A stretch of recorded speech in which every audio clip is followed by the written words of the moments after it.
Inside Rangers Football is brought to you by Physicians Premier. Our conveniently located freestanding ERs are fully equipped and expertly staffed so you get the best care closest to home. At Physicians Premier, you'll find faster service, friendly doctors, and a comfortable level like no other. And Texas Regional Bank. Buying or building a home? We have construction and mortgage loans to help. For all your personal or business banking needs, Texas Regional Bank. The people you know. And Texas 46, a home-style hill country restaurant, has been in the Spring Branch community for over 30 years, where the focus is on a Lone Star favorite, slow-cooked barbecue. We can cater or host your next large event, too. Welcome to Texas 46.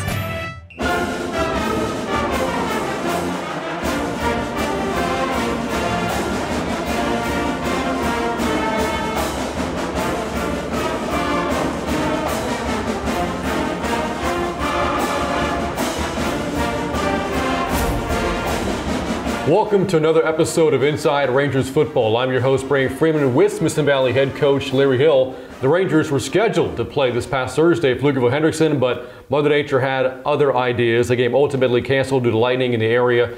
Coach, this was a chance for your football team to bounce back after the season opening loss against Midland Lee, a chance to play a 26-6A caliber opponent in Pflugerville-Hendrickson, and simply a chance for your football team to get another game underneath its belt, getting ready for district play. With all that said, how disappointing was it not to play this past week? Well, it was. I think both head coaches and both teams felt the same way. You know, they're starting district this week, so they obviously wanted another game, and we only get 3 non-district games, and of course to lose one of those 3, and as you mentioned, a December playoff caliber opponent, a team that's played in December, had a bunch of starters back, a lot of D1 players, and would have been a great opportunity for us to continue to raise our level of play. But the lightning came in and just hovered and wouldn't move, and then when it finally did move, it was actually bringing in more, and it was apparent we were going to be there 3 or 4 hours minimum before we could kick it off. Thursday night, school the next day, just kind of weird.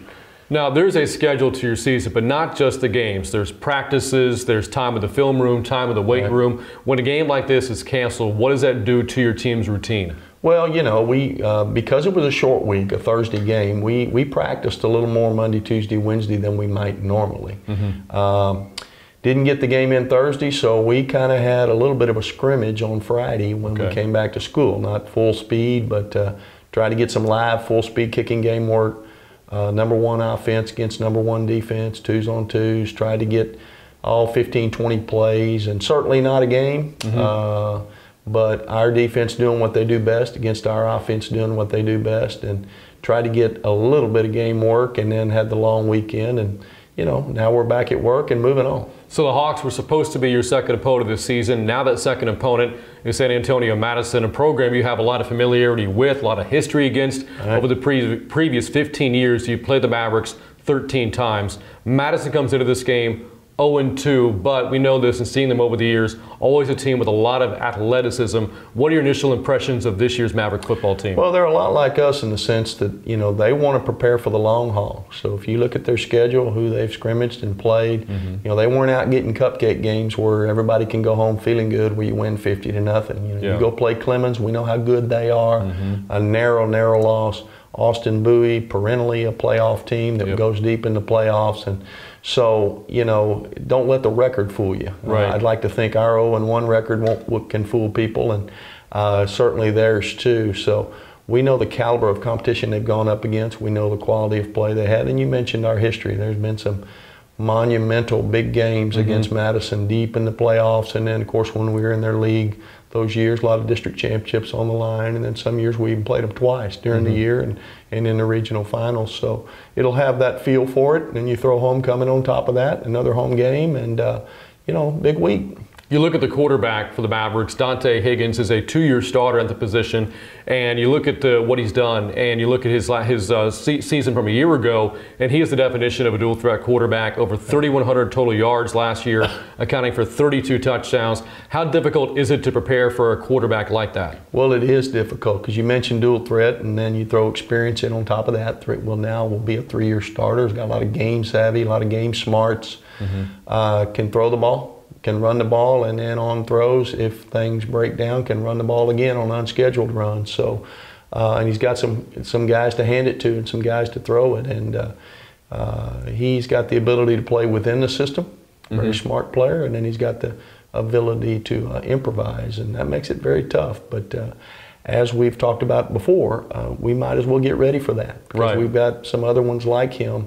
Unfortunately, coming down the road. So it'll be a big test for our defense. Now, getting back to Madison and your history against this program, you look at their defense, and over the years, I seem to recall seeing a lot of big guys up front, a lot of size on the defensive line, a lot of talent in the back end of the defense and the secondary. What does the scouting report say on Madison's defense going into this game? You know, they're very senior heavy. Some guys that got a lot of experience a year and 2 years ago, and so they have a lot of experience, play a lot of guys on defense. We'll play as many as 6 in their 3-4 defense, will play as many as 6-7 guys up front.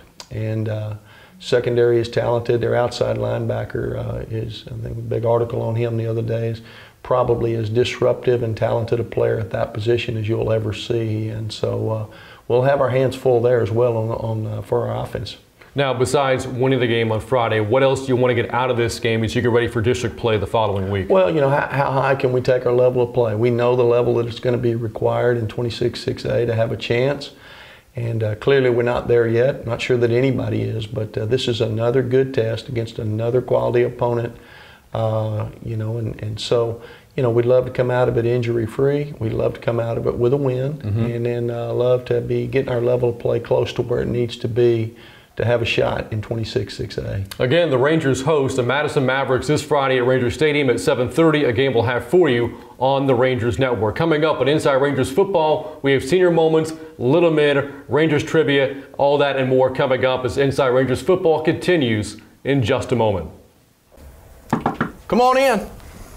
Hey, Coach. I'm here to try out for the Rangers mascot. I mean, what's better than the guy who Smithson Valley was named after? Don't you mean Benjamin Smithson? You're Benjamin Franklin. Smithson? Oh, that makes sense. He was instrumental in founding this area in 1856. He was one of the first Rangers.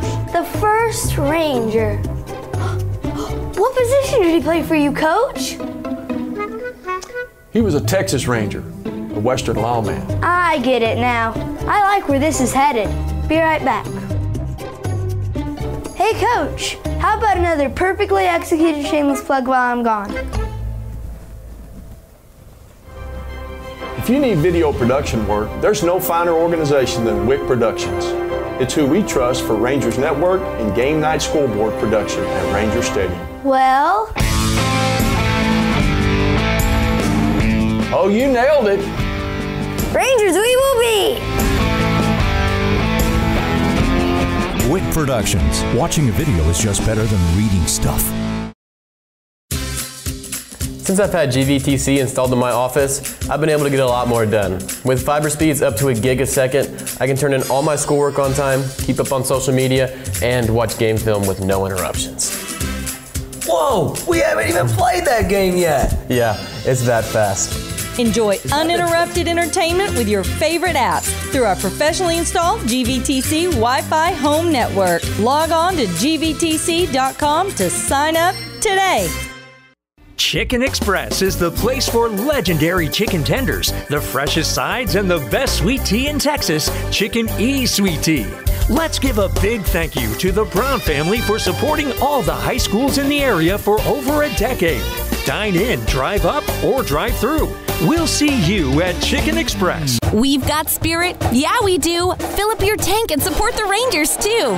When you get gas, look for the Rangers Spirit Pump because Pit Stop and Fishers are donating a percentage of sales from that pump to the Smithson Valley Athletic Booster to support our student athletes.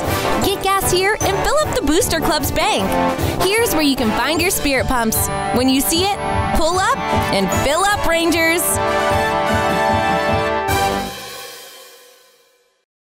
Welcome back to Inside Rangers Football. Again, the Rangers host the Madison Mavericks this Friday. And speaking of host, our host of Senior Moments, Emily Wick, is standing by with another group of Smithson Valley senior football players. Emily, take it away.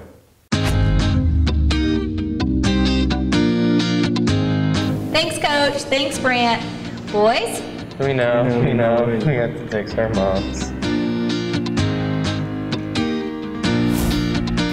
So I'm here with Mark and Nick and John. And John, let me ask you a question. If you had to communicate with an Etch-a-Sketch or a Light Bright for the rest of your life, which would you prefer? Oh, that's a tough one. I would say a Light Bright. Light Bright? Yes. Why a Light Bright? Well, actually, I don't even know the two. You don't know what a Light Bright is? No. You put the little pegs in and it lights up in the little holes. And then the Etch-a-Sketch is the red tablet that you have to do the little knobs on. Oh, then the Light Bright would be much easier. Much easier. Have y'all ever used an Etch-a-Sketch? No. That thing is like impossible. I used to sit for hours and just try to write my name. There's like no way. I don't even know. I don't know who could actually run one of those. I'd like to see it though. I would too. So Mark, if I handed you a whole lot of cash to start up a business, what business would you start up?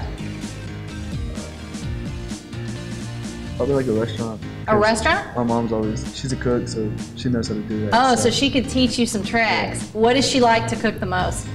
I don't even know. She just cooks everything. Yeah? What's your favorite thing she cooks? Probably chorizo and papa. Oh, what is that? It's potatoes with chorizo or meat. Okay, taco. Yeah. Well, I may come to your house. That sounds pretty good. Nick, do you think your dad, would you call him cool? Yeah. Yeah? Think your dad's pretty cool? What's the coolest thing your dad does? I'm not very sure. Does he listen to cool music? We listen to music that I like, so we always jam out and come in and practice and stuff. Oh, that's pretty good. What kind of music is that? Country, some rap. Okay. Pop music. Can you sing me a rap song? No? John, what is the funniest prank you have played on someone? Well, there's a bunch of them. Oh, are you a prankster? I wouldn't say I was a prankster, but there's quite a few I've done where I've been pranked on very bad. What's the worst prank you've done? That I've done, I would say I grabbed all my family members' phones and changed all their passcodes. And so whenever the phone rang, they couldn't answer because they had passcodes on them. That's pretty good. I bet they were mad. They were. What's the worst prank that's been played on you? I would say the one where I was in bed and my cousin wakes me up in the middle of the night and says that there's a fire in the house, and he put like smoke everywhere into my room. Oh no! And so I ran out of the house into the front yard, and it was dark, and I didn't even notice any fire, and I was like, wow, I've been just pranked.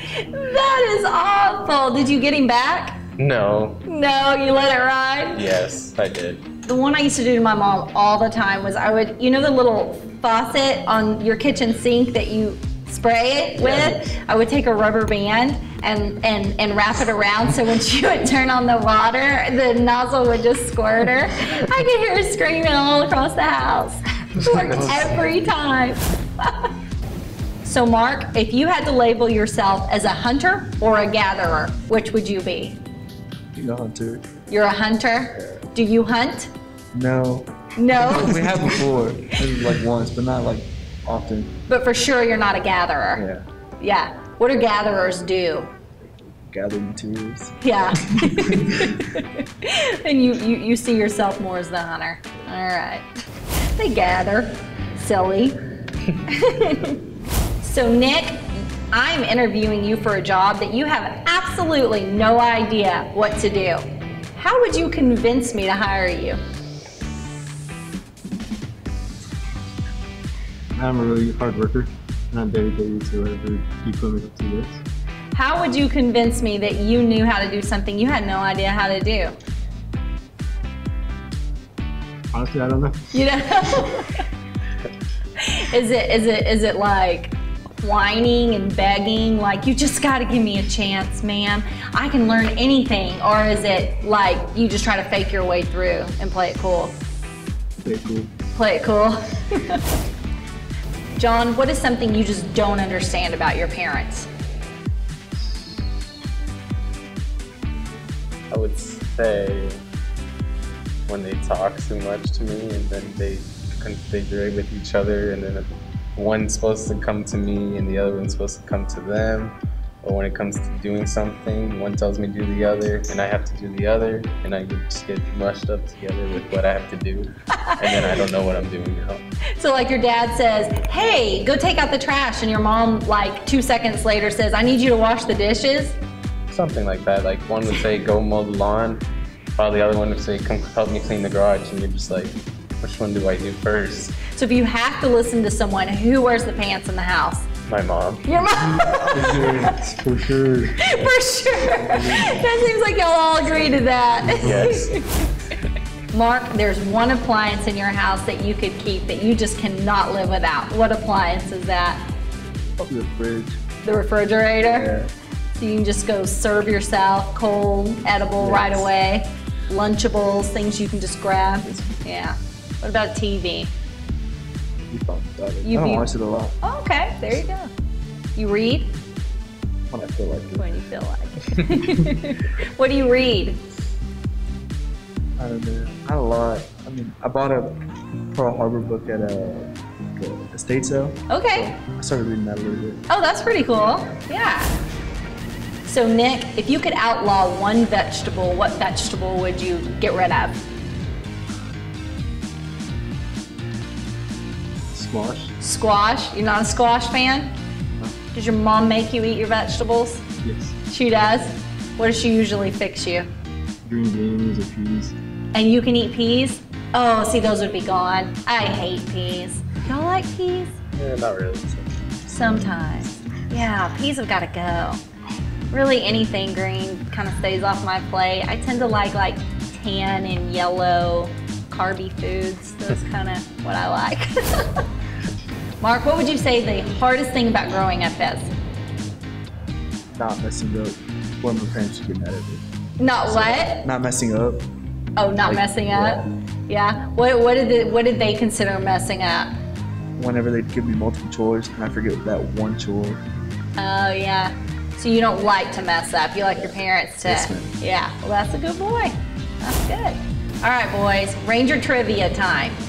Who co-hosts with Larry Hill on Inside Rangers Football? His name Brant Freeman. Brant Freeman. Good job, Mark. Awesome. You win an autographed football from Coach Larry Hill. You impressed with my throw? That was left-handed too. Hey guys, do you have a song for me? Oh yeah, we got this. Ready? Wait, we gotta do it again. M-I-C-K-E-Y M-O-U-S-E. What does a nosy pepper do? It gets all up in your business. What do you call a broken pencil? Pointless. Pointless. Why was the broom always late? Because it overswept. Stupid. I didn't even know it. I have a Mickey Mouse joke. Why did Mickey Mouse fly to space? To find Pluto. Dog. You know his best friend dog, Pluto. I'll find Pluto too. So funny. Well, guys, it's been a real party having y'all in here today. Coach Brant, back to you. Go Rangers.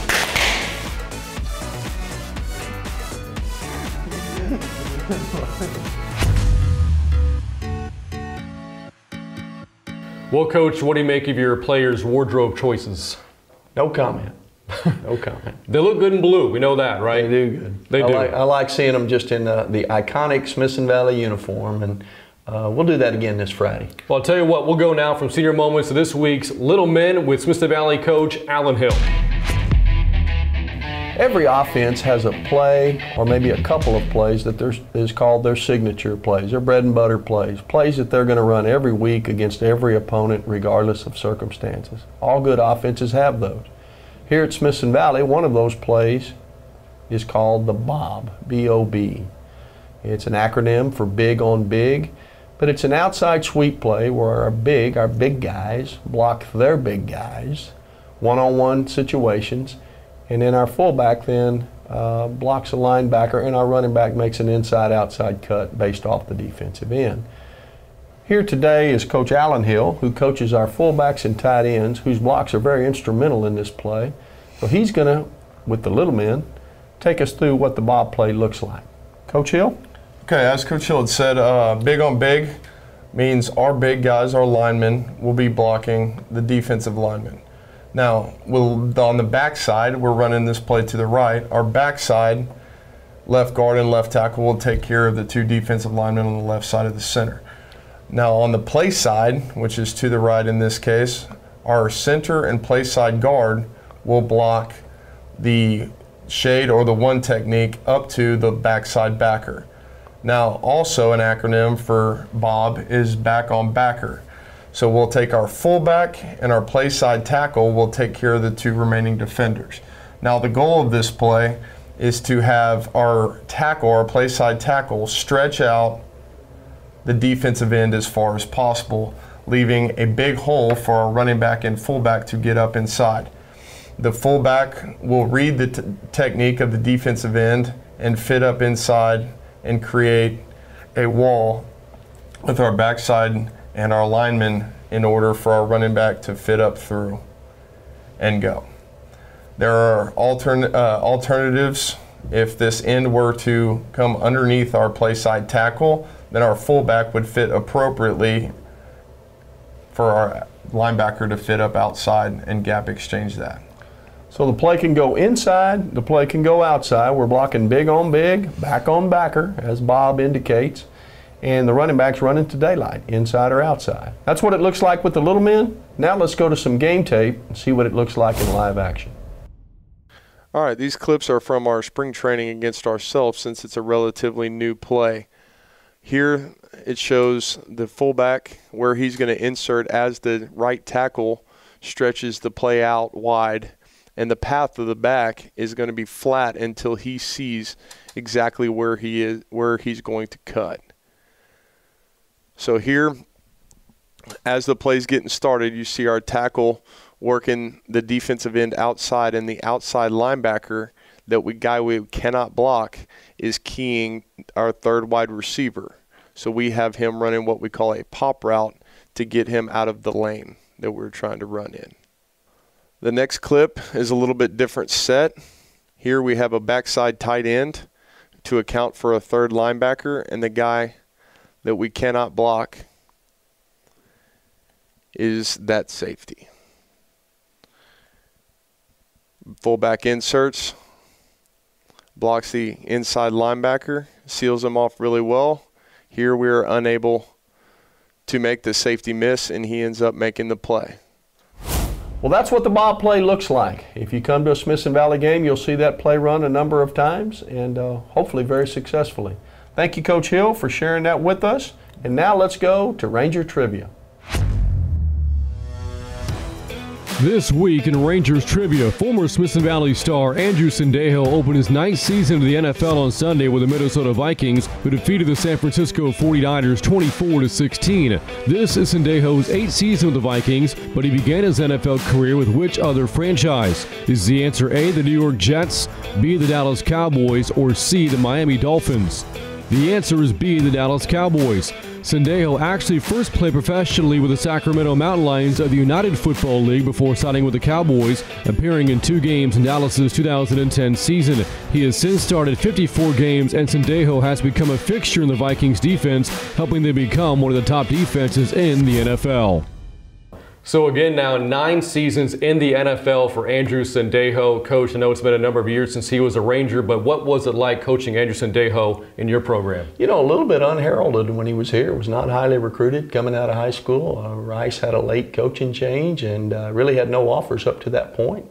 And just a little before signing date, Rice got on him, and of course, they made a good choice, obviously. And you mentioned with the Vikings, but be all right with us if he just line up and play for Ole Smithson Valley this week. All right, well, coming up here on Inside Rangers Football, we have what else is happening in Smithson Valley Athletics and a look around the 26-6A district. Back with more Inside Rangers Football in just a moment. Let's go. Hurry up. Get the play in. Okay, here we go. Left retainer. Headgear. No popcorn. Straight teeth. That's a good call. Headgear? Straight teeth? Yeah. Good call. What's going on here? I thought I left you in charge. It was a good call. It was a great call. It was a really good call. Okay. Run the play.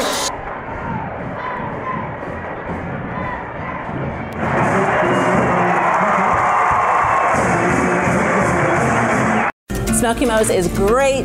You can feed a whole bunch of people on a little bit of money. It's perfect for Friday nights. My boy's a football player, and this fills him up. The brisket is awesome. I like briskets and sweet brisket. I can't say it. They have the best turkey, brisket, sausage in all of Comal County. I agree, and the kids love it too. You're never going to play offensive line for the Rangers eating salad. Come get some beef. Get your guns up! Go Rangers! Welcome back to Inside Rangers Football. Before we wrap up this week's show, let's now check in with Smithson Valley head volleyball coach Courtney Patton to see what else is happening in Smithson Valley athletics. Now, Courtney, we had issues with the rain for Smithson Valley football this past Thursday, but I don't imagine rain is an issue with your sport in volleyball. Nope, we're real lucky. We're here in the controlled environment inside the gym. However, that rain does affect our tennis and our cross-country kids. Tennis this past week was competing at Steele and got rained out. They finished that game on Saturday where they picked up a W. Cross-country had their meet with the Northeast Invitational on Saturday, which was also rained out, and they're going to take this week off with their schedule. Volleyball this week is going to be playing Canyon at home on Tuesday, and then we'll travel to East Central on Friday. But you know what we're really looking forward to is y'all broadcasting that game here in a couple weeks versus San Marcos. Yes, Coach, very much looking forward to that match, which is a 26-6A volleyball match. Now, on the topic of the district, you look at Smithson Valley football. They'll open district play next week against Clemens. We'll preview that game in next week's show. Coach, we look at the 26-6A so far. I know the focus is on your football team every week, but you're also keeping an eye on your opponents, the ones you'll face throughout the year. What are your initial impressions of the district so far 2 weeks into the season? Well, you know, there's a lot of us playing some really top caliber competition, and, you know, so we're not real wrapped up in scoreboard watching. They only won by, or hey, they lost to. You know, it's apparent that everybody's playing at a high level. Regardless of their record. Obviously, we have some that haven't lost yet, and 1 or 2, you know, that are split and that kind of thing. But it's apparent. You know, there's not going to be anything but a fist fight every week, and we'll talk about it with our players next week. But it'd be real important just to stay even keel. You know, this game this week, we'll worry about next game next week, and this practice, this play in practice right now, get better in the next 10 minutes. And I think the teams that can do that, stay on an even keel, are going to have the best chance when the dust settles. 5 teams so far are 2-0 2 weeks into the season, to include your first opponent next week in Clemens. What have you noticed about the way that the teams in the district have scheduled non-district play? Well, you know, I think it's apparent that a lot of them are scheduling with district in mind. You know, we need to play some folks that are going to be on par with that. And then others, you know, that we need to win. We need to get a winning culture and get ready to go play, get confidence to go play at the level you're going to need to play. So everybody's in a little bit different place, but I think everybody's got the same result in mind. What will it take for a team to win a district championship and maybe even just make the playoffs in what is a brutal 26-6A? Well, like I said earlier, I think they're just keeping the focus on the now. You know, if you're looking ahead or looking back, then you're going to get your brains clobbered tonight. So that's hard to do, you know, because there's so much good football being played and so many people, social media, et cetera, talking about your game against so-and-so 2 weeks from now, or hey, next week, or still maybe dwelling on something that happened good or bad a week ago. And you just can't do that. And that sounds like an oversimplification, but it's true. And again, Smithson Valley will open 26-6A play next Friday against Clemens. Next week's show will preview that game, and we'll look back at the Rangers' final non-district game, which is this Friday against San Antonio Madison from Ranger Stadium. That game kicks off at 7:30, and we'll have coverage for you here on the Rangers Network. And that's going to do it for this week's show. For Smithson Valley head coach Larry Hill, I'm Brant Freeman. This has been Inside Rangers Football. Thanks for watching, and we'll catch you next week.